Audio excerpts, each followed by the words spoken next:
The online listing had gone live at 6:43 that Wednesday morning. By 9, 14 people had inquired. By 11, 3 had scheduled showings.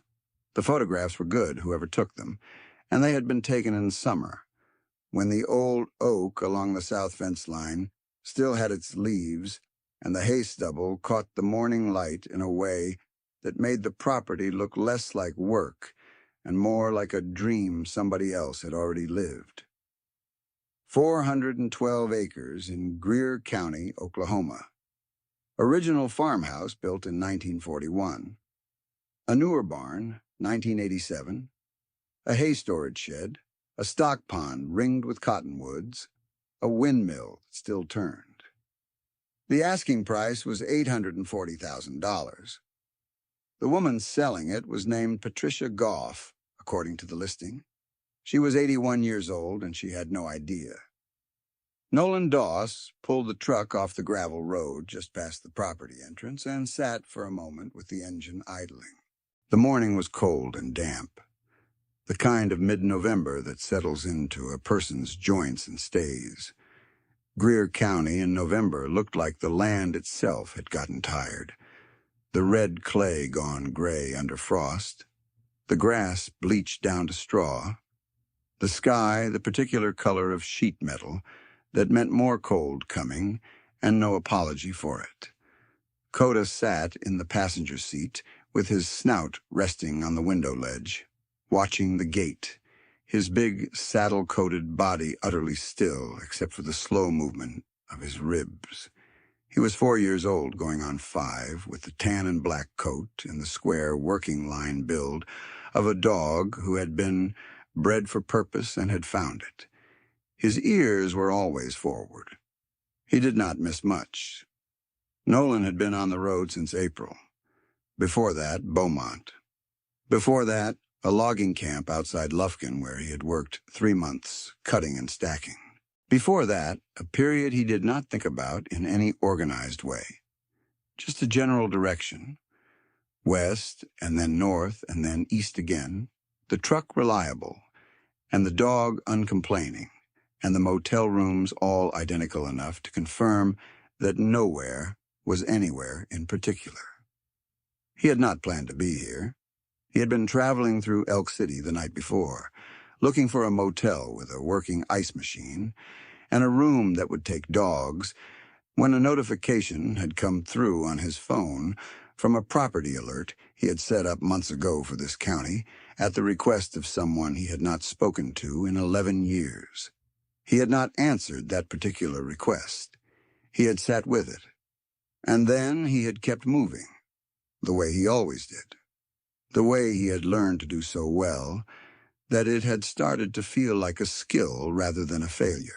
The listing had come through, and he had recognized the address, and he had looked at the photographs, and something in his chest had done a thing he could not easily name, and now here he was at the gate of the Goff family farm at 9:15 in the morning on a Tuesday in November, with Coda's ears tracking something down by the house that Nolan could not yet see. If this story finds you in a quiet moment, take a breath and stay with it. There are people who need to be seen, and sometimes the seeing is the whole thing. If stories like this one matter to you, consider subscribing and turning on the bell so you never miss one. Patricia Goff was born Patricia Harlan on this same property in 1943, delivered in the farmhouse by a midwife named Edna Reese, who drove 15 miles through a January ice storm to get there. She had lived on this land, or close enough to it, for the full span of her 81 years. She had married Earl Goff in 1965, a man who worked the fields 6 days a week and fixed whatever broke on the 7th. And between the two of them, they had raised 3 children, buried a son, planted and harvested more wheat and grain sorghum than Patricia could sum without a calculator, and paid off the note on 412 acres of Oklahoma red clay farmland that neither of them ever once considered selling. Earl had died in 2019. A heart attack, quiet and quick, which was probably how he would have wanted it, though Patricia had not yet had enough time to see it that way. She still set 2 coffee cups in the morning out of reflex, and she still talked to him sometimes when the house got very quiet, which it often was now. She had 3 grandchildren. The oldest, Mason Goff, was 27 years old and lived in Oklahoma City, where he worked in something Patricia described as digital marketing, which she understood to mean he used the internet to help businesses and mostly did it from a laptop he carried around in a shoulder bag. Mason visited occasionally. Not often. He had been out to the farm twice in the 2 years since Earl died, once for a holiday and once to help Patricia with a window that had swollen shut in a summer heat spell. He had also, apparently, used those visits to learn where Patricia kept her personal papers, her deed documents, her Social Security card, and the account number for her bank in Altus. Nolan did not yet know any of this when he got out of the truck and walked the short distance to the gate. He knew only what the listing said and what the listing implied, which was that a woman in her 80s was selling a farm that had been in her family for over 80 years, quickly and without a real estate attorney of record, and that the contact number went to a cell phone registered in Oklahoma City. Coda came around the front of the truck and fell into step beside him without being asked. That was a habit the dog had developed somewhere around the 3rd year they had been together. This particular version of following that did not look like following so much as moving in parallel. Nolan had tried once to explain it to a woman in a diner in Abilene who had asked if the dog was trained. He had said it was more like an agreement. She had not seemed satisfied with that, but he had not had a better word. The gate was closed but unlocked. A padlock hung through the latch ring without being latched. Nolan noted this and did not touch the gate. He walked along the outside of the fence line instead, following the road back toward the county road, and then around the long south side of the property, where a wire fence separated the pasture from a bar ditch full of dried Johnson grass. He had been walking about 6 minutes when he heard the car. It came from the south, moving fast on the county road, and pulled into the property entrance with the confidence of someone who already knew where to turn. A gray SUV, newer model, out-of-state plates on the front. Nolan stopped walking. Coda's head turned, ears angled forward, and the dog went very still. The man who got out of the gray SUV was in his late 20s. He wore dark jeans, clean boots that had never seen a pasture, and a canvas barn jacket that had been bought to look like something a rancher would own rather than to do any actual work in it. He had Earl Goff's jaw and his mother's dark eyes, and an easy smile that had been practiced enough to feel natural. His name was Mason Goff, and he was there to show the property to a couple who had driven up from Texas. He had not expected anyone to already be standing on the fence line. "Help you?" Mason said. The ease was still in his voice, but there was a calibration happening underneath it, a quick assessment of the situation. And Nolan could see it the way he always saw that kind of thing, which was clearly and without emotion. Nolan said he was just taking a look. He said it the same way he said most things, which was plainly and without much decoration. Mason studied him. Then he looked at Coda, who had not moved, whose amber eyes were fixed on Mason, with the quiet patience of an animal that had already decided what it thought and was simply waiting for the human to catch up. "Dog bother people?" Mason asked. "Not usually," Nolan said. The Texas couple arrived 8 minutes later in a white pickup. Husband and wife, mid-40s, the kind of people who had farmed before and were looking to farm again, and who had come a long way and were trying not to let their excitement show too clearly, because they were smart enough to know that showing excitement was a disadvantage in a negotiation. The wife had a notepad. The husband kept his hands in his coat pockets and looked at the barn.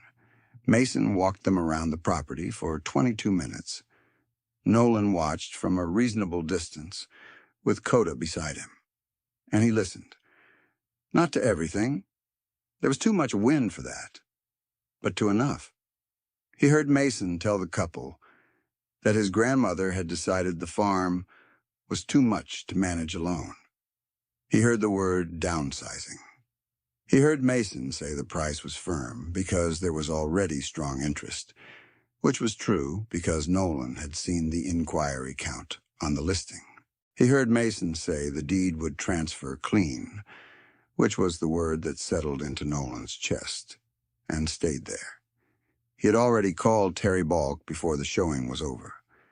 Terry Balk had been a county clerk in Greer County for 19 years, which was long enough to have processed the Goff deed twice, once when Earl bought out his brother's inheritance share in 1988, and once when the property was refinanced in 2002. She was 61 years old and had a voice that sounded like it was always about to ask a very practical question. She was at her desk when Nolan called, and she answered on the second ring. He told her what he was looking at. He described the listing. He gave her the property address and the parcel number from the listing details and asked her if she could tell him when the last deed transfer on that parcel had been recorded. She was quiet for a moment. Then she said she would need to pull the record. He waited. She came back 3 minutes later, and her voice had changed. Not dramatically, but the way voices change when something that was a routine task has become something else. The deed on the Goff property had been transferred 9 days ago. The recorded grantor was Patricia Harlan Goff. The grantee was a limited liability company named Harlan Land Holdings, registered in Delaware with a registered agent listed at an address in Oklahoma City. The transfer had been notarized and filed with all the apparently correct paperwork. Nolan thanked Terry and asked if she could hold the record and not process any subsequent transfer until she had spoken to Patricia in person. He said it calmly, and he gave her a reason. And she said she would make some calls. He did not make the mistake of thinking that was enough. The Texas couple left with a promise to be in touch by end of week. Mason watched them go with the ease of someone who was used to having things work out and had not yet encountered the specific texture of a thing that was not going to. He was walking back toward his SUV when Nolan said its name. Not his last name, his first name. The way you say a person's name when you want them to understand that you already know more than they expected. Mason stopped. Coda moved forward half a step, just enough to be noted. "I'm not sure we've met," Mason said. "We haven't," Nolan said. "I know your grandmother." This was true. He had known Patricia for 11 years. He had known her when her husband was still alive, when the farm was loud with it, when Earl used to come down to the fence line, when Nolan's truck passed on the county road and wave with the whole arm the way old ranchers do, as if the gesture costs something and is worth it anyway. Nolan had not visited in the last 2 of those years, and he had carried that fact in his chest like a stone he kept picking up and putting down again. Mason's easy smile did not leave exactly. It compressed. "I wasn't aware she had any plans to contact anyone about the sale," Mason said. "I don't imagine she did," Nolan said, "seeing as she doesn't know about it."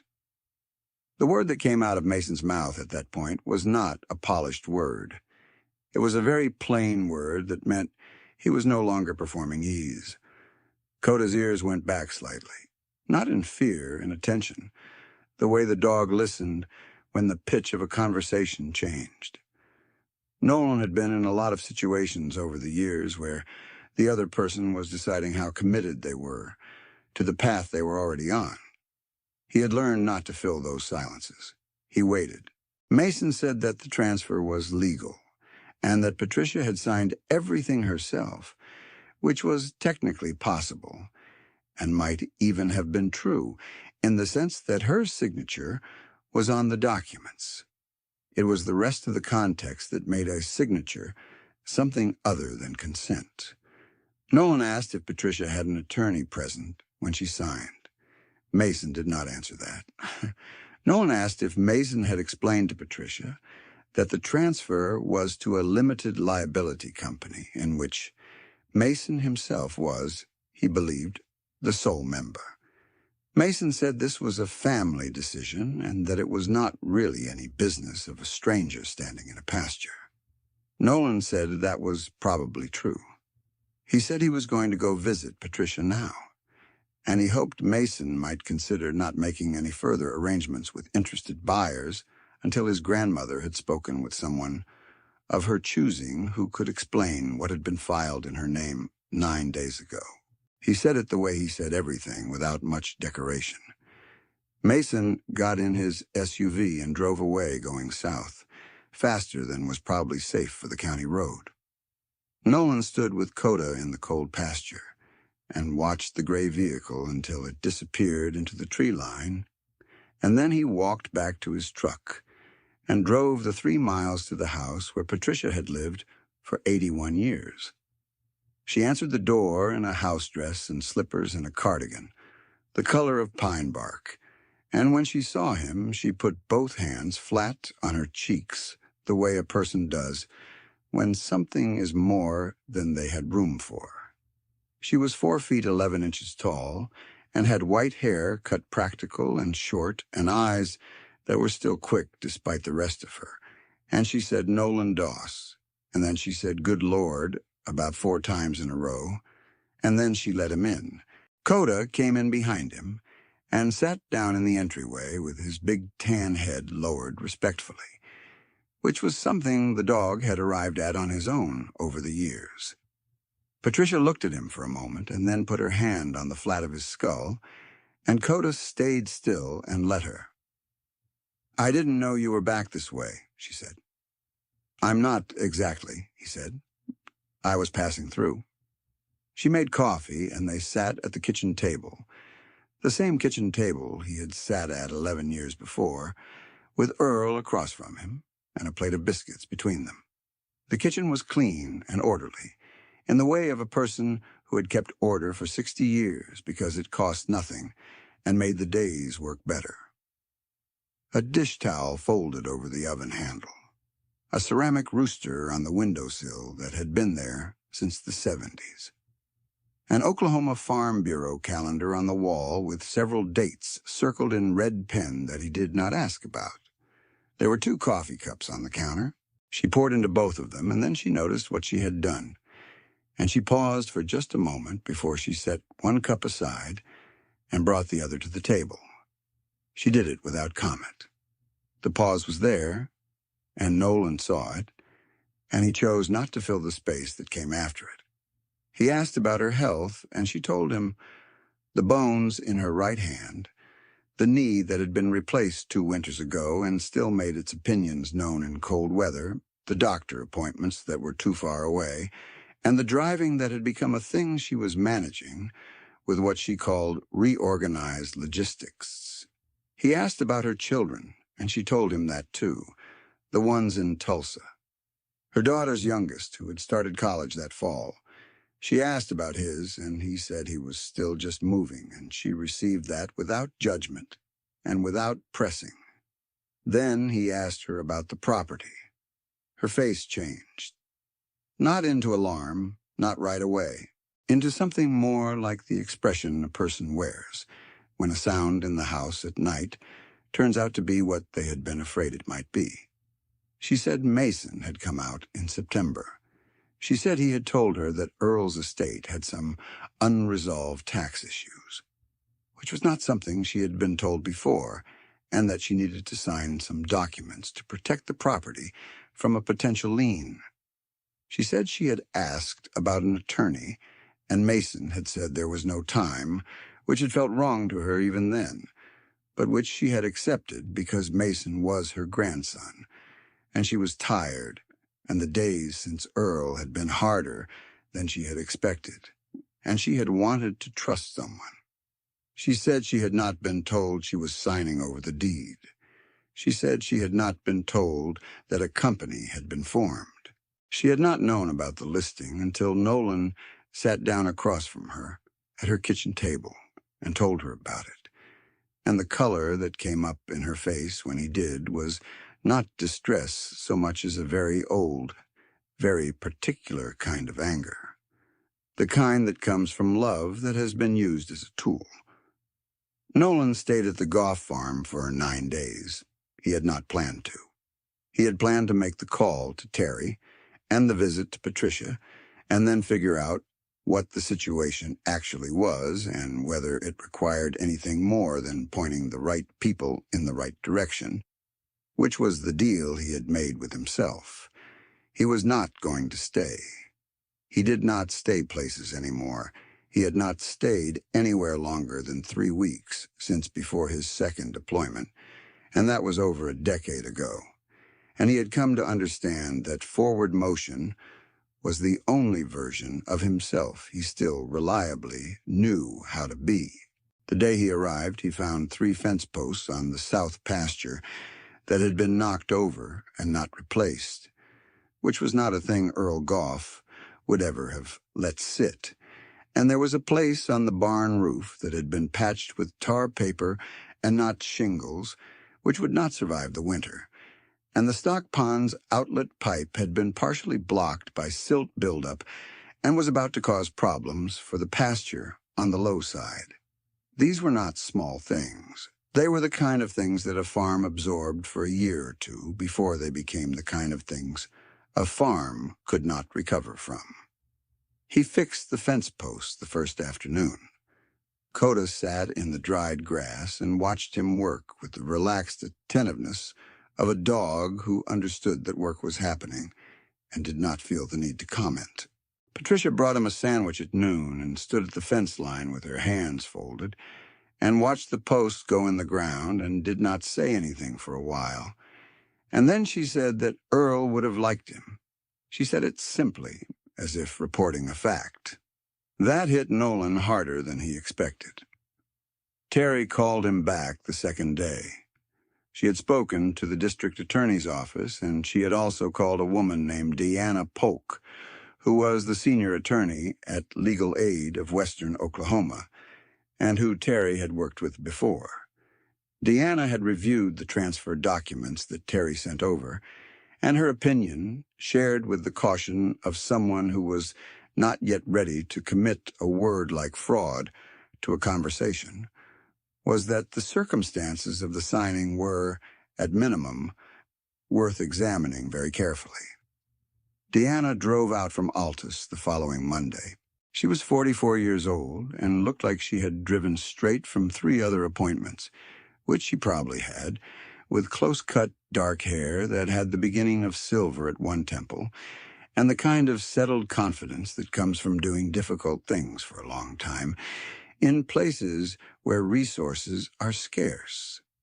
She sat across from Patricia at the kitchen table for an hour and a half while Nolan worked on the barn roof, and Coda lay in the doorway between the kitchen and the living room, close enough to be present, far enough to be respectful. When Deanna came out to the yard, she stood with her hands in her coat pockets and looked at the barn for a moment. "She's sharp," Deanna said. "She is," Nolan said. "She's also frightened. Not of me, not of the situation exactly. Of what it means about her grandson." He did not answer that. It did not need answering. The case, as Deanna outlined it to him later, rested on 2 main questions. First, whether Patricia had understood what she was signing, and second, whether Mason had made materially false statements to induce her signature. The tax lien story was the clearest available thread. There was no open lien. There had been no notice from any county or state agency. Mason had invented it, which meant he had lied to his grandmother for the purpose of obtaining a signature on a document that transferred her property to a company he controlled, after which he had listed that property for sale at $840,000. The LLC had no operating history. No business purpose had been declared.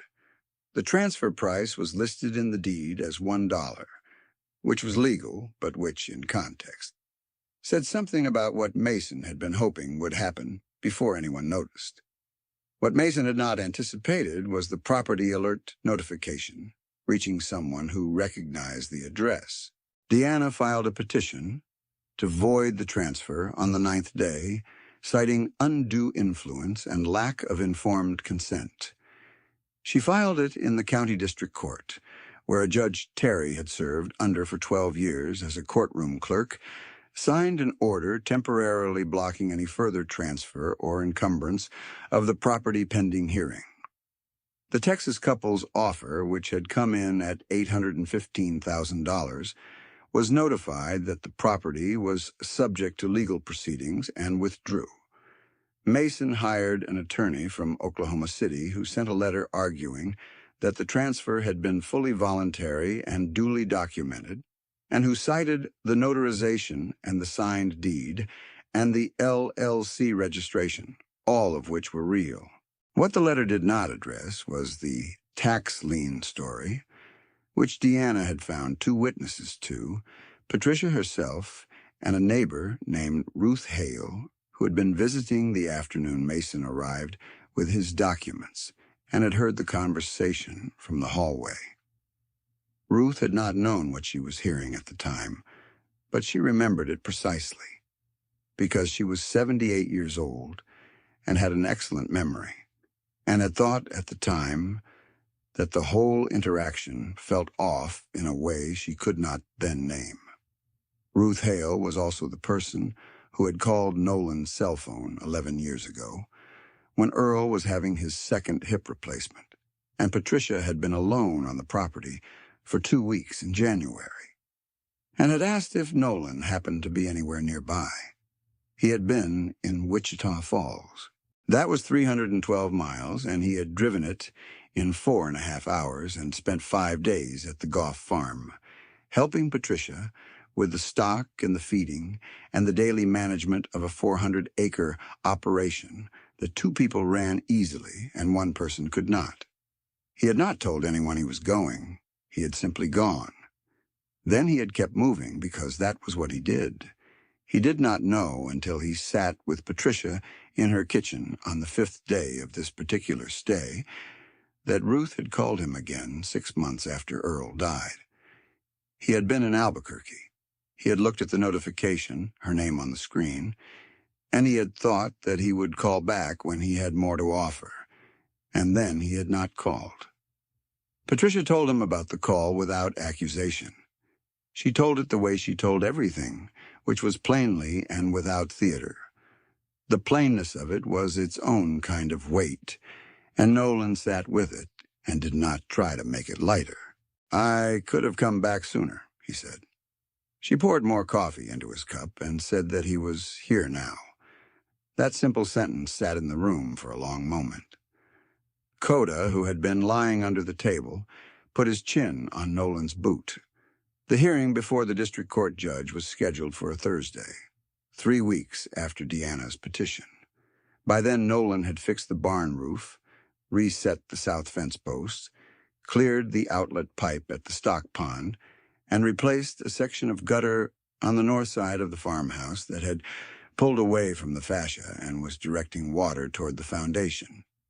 He had also driven Patricia to her appointment in Altus with a doctor she had not seen in 7 months because the driving had become difficult, which she had not mentioned to anyone, including her other 2 grandchildren, who lived in Tulsa and called on birthdays. Ruth came over most mornings. She was a small, precise woman with the posture of someone who had spent decades standing at a kitchen counter and knew exactly how long everything took. She brought things. Cornbread once, and a jar of wild plum jelly, and another time a bag of pecans she had gathered from the trees in her own yard. She and Patricia drank coffee and argued quietly about recipes and local gossip, and a road repair project that had been discussed by the county for 3 years without result. and Nolan sat with them or worked outside within earshot, and Coda moved between them freely, accepting attention from Ruth with the particular dignity of a dog who knows he is well regarded. On the second Tuesday of his stay, a man named Harv Braden drove up in a truck that was considerably older than his hat. He was 62 and had forearms like cured oak and a gray mustache that suggested a man who had decided early on what he wanted to look like and had been consistent about it. He had ranched the property 2 miles east for 31 years and had been Earl Goff's friend since the early 90s, the kind of friendship that did not require a lot of contact to stay current. He got out of the truck without being invited and looked at the barn roof and said, "That looked better." And then he looked at Nolan for a long moment and extended his hand. His grip was what you would expect from forearms like those. He said his name, and Nolan said his, and neither of them said anything else for a moment, which was all right. Coda came around the corner of the barn and looked at Harv, and Harv looked back at the dog, and Coda sat down in the yard and put his tongue out slightly, which was as close to an introduction as the dog offered people he had not yet decided about. "Earl talked about that dog," Harv said. Nolan said he thought that was possible. Harv said Earl had mentioned a man named Doss, who had come by during the bad winter of 2013 and gotten the feed situation squared away when the roads were too bad to bring anything in. He said it the way he said most things, which was as a fact, with the editorial content visible only if you were paying attention. Nolan said he'd been in the area. Harv looked at the barn roof again. "Anybody from around here would have used shingles," he said. "The tar paper was what was in the shed," Nolan said. Harv nodded once, as if that settled something. He walked to the back of his truck and took out a toolbox and a nail apron and a bundle of shingles that appeared to have been there in the bed of that truck for some time.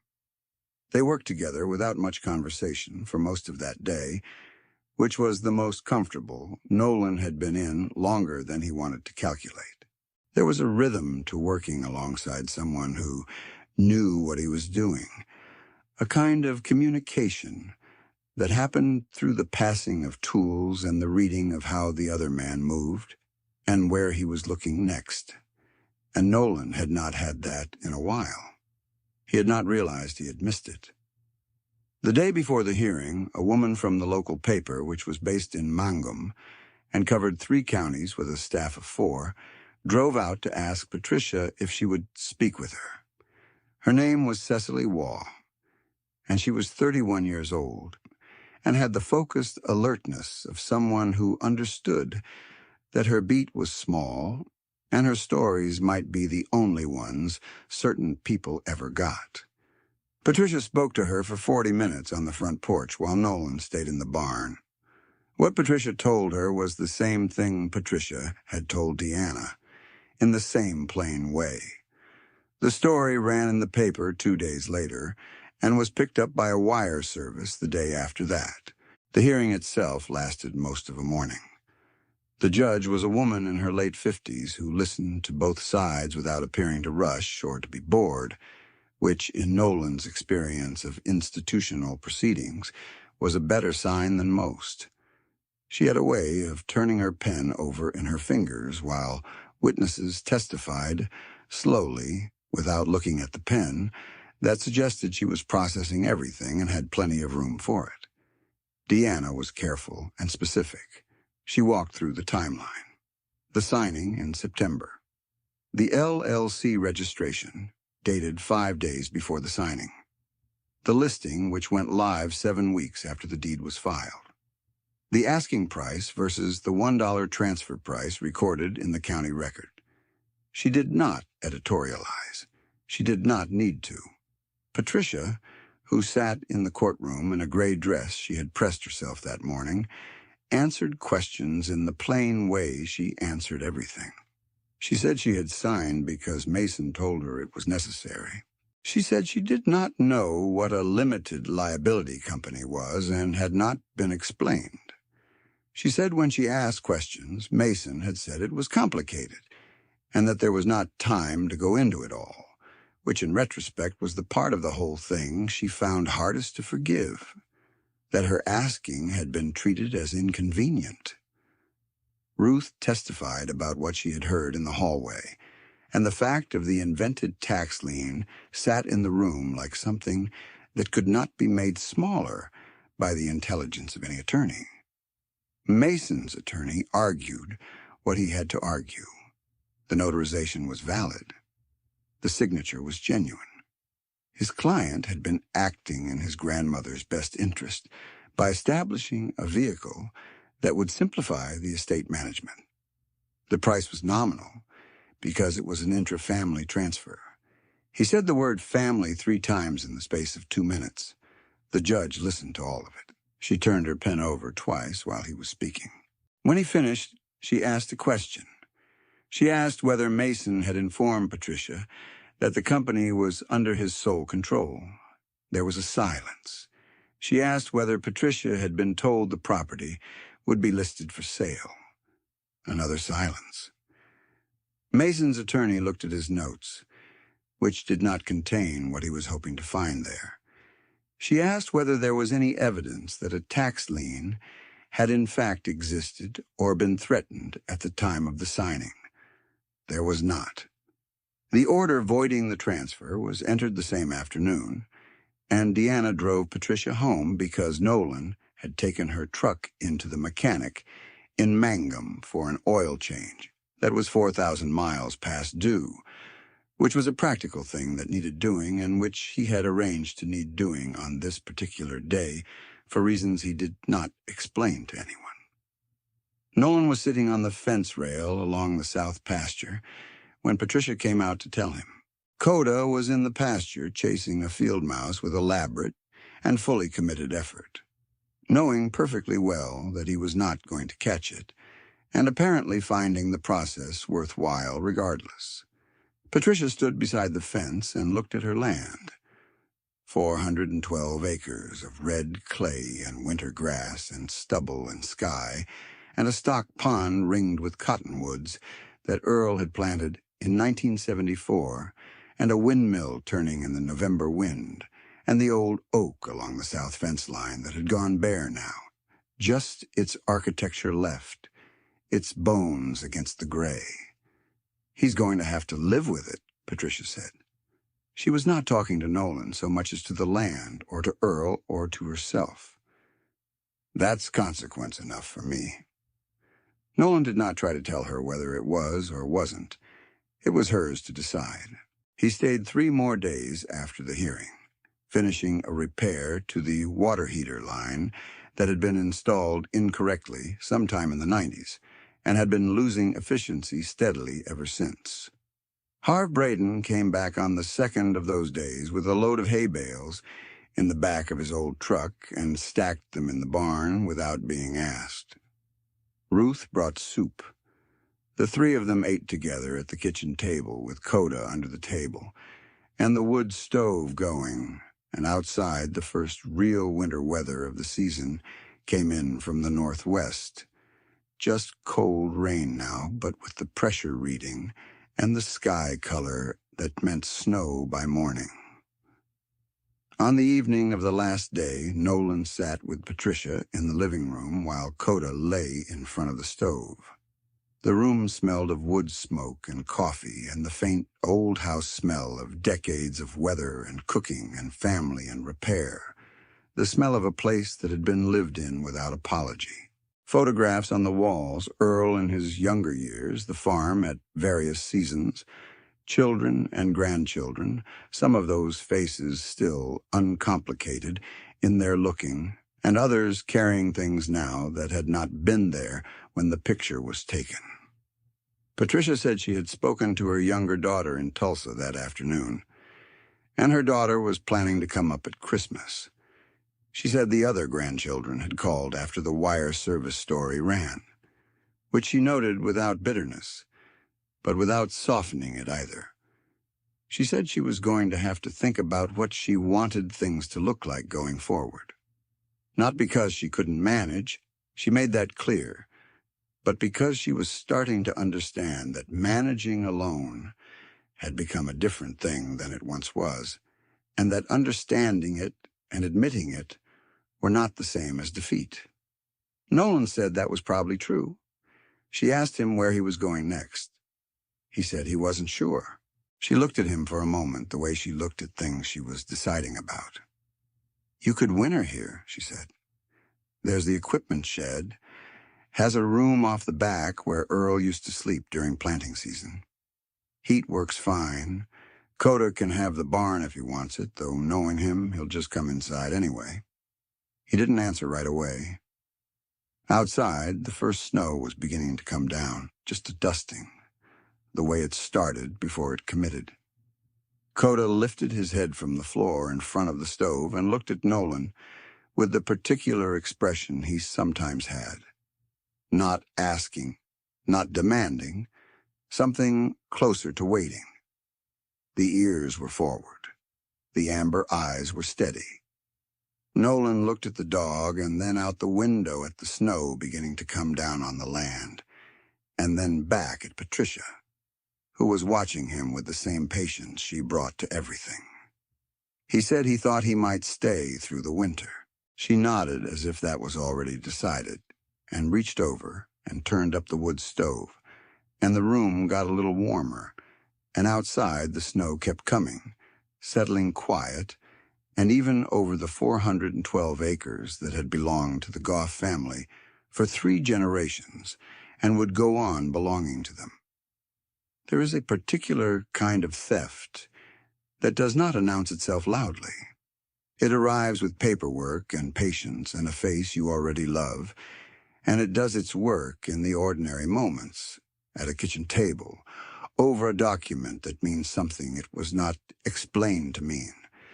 The vulnerable are not made vulnerable by weakness. They are made vulnerable by trust, by the willingness to believe that love cannot be a calculation. Patricia believed that, and it was used against her. And yet, what brought the listing to the right set of eyes was a notification set months ago for reasons that had more to do with guilt than strategy. What stood in a cold pasture and watched a showing and asked the right questions was not a legal instrument or an institutional safeguard. It was a man who had kept moving for 11 years and recognized, in a property address on a phone screen, the address of a debt he had not paid. That is worth sitting with tonight.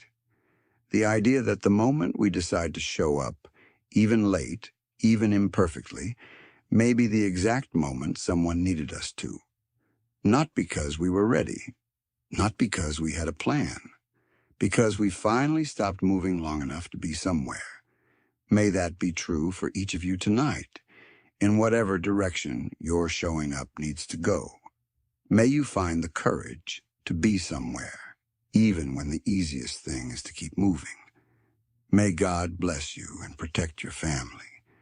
And may the people who trust you find that trust was not misplaced.